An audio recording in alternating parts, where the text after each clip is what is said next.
रजनी को बचपन से ही पेंटिंग का बहुत शौक था। वो हमेशा से ही पेंटर बनना चाहती थी, पर उसके माँ और पिताजी ने उसको कभी भी इस चीज के लिए सपोर्ट नहीं किया और उसकी शादी नीरव से हो गई।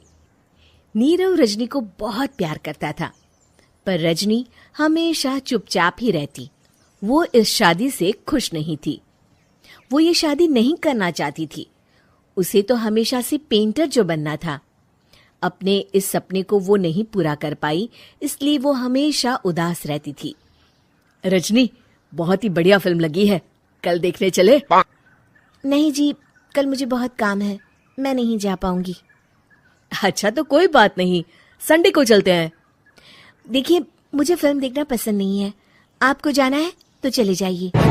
नीरव को मना करके रजनी वहां से चली जाती है और अपने बैग को खोलकर उसमें बंद पड़े ब्रश और कलर्स को देखकर रोने लगती है।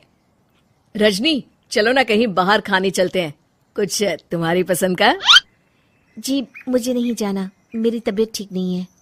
रजनी वहां से चली जाती है। नीरव को समझ नहीं आता कि रजनी उससे इतना दूर क्यों रहती है।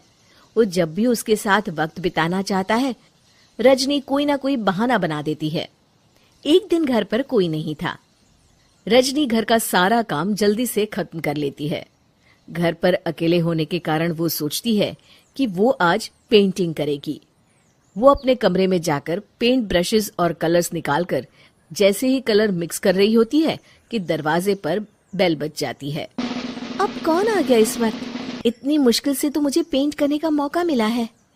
रजनी दरवाजा खोलती है तो उसकी सास अपनी सहेलियों के साथ खड़ी होती है और सब घर के अंदर आ जाते हैं। अरे बहू, सबको शरबत बनाकर पिला दे, बाहर तो बड़ी गर्मी है। उफ। जी। रजनी पेंट ना कर पाने से उदास हो जाती है। उसे गुस्सा भी आ रहा होता है कि उसने इस शादी के लिए हाँ क्यों कह दी। वो रसोई में जा रही होती है कि उसकी सास उसे रोकती है। बहू, सबके खाने का भी इंतजाम कर लेना, आज का लंच तो ये सब यहीं करेगी। हाँ।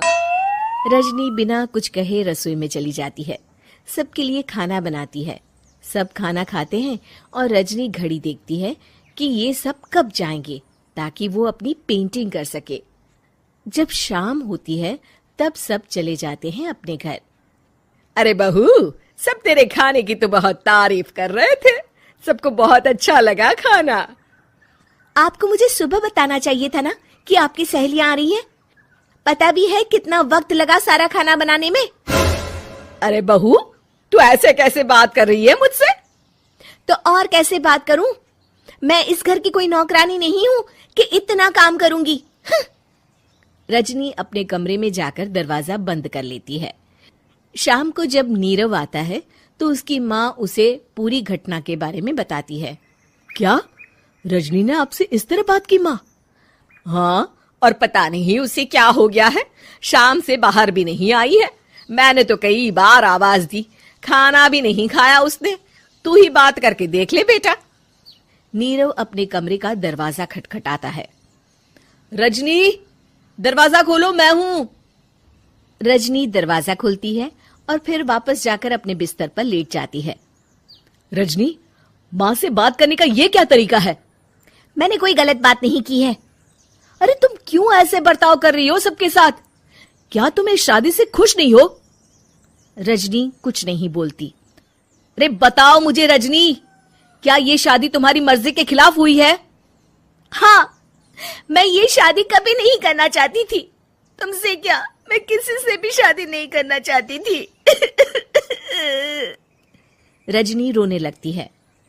चुप हो जाओ रजनी, बताओ मुझे, तुम क्यों नहीं करना चाहती थी शादी? रजनी बेड के नीचे से अपने पेंटिंग्स, कलर्स, ब्रश, पेपर्स निकालती है। इतने में उसकी सास भी कमरे में आ जाती है। ये देख रहे हो, ये थे मेरे सपने। मैं पेंटर बनना चाहती थी, पर माँ पापा ने कभी सपोर्ट नहीं किया और मेरी शादी करवा दी। मेरे सारे सपने टूट गए। हर वक्त बस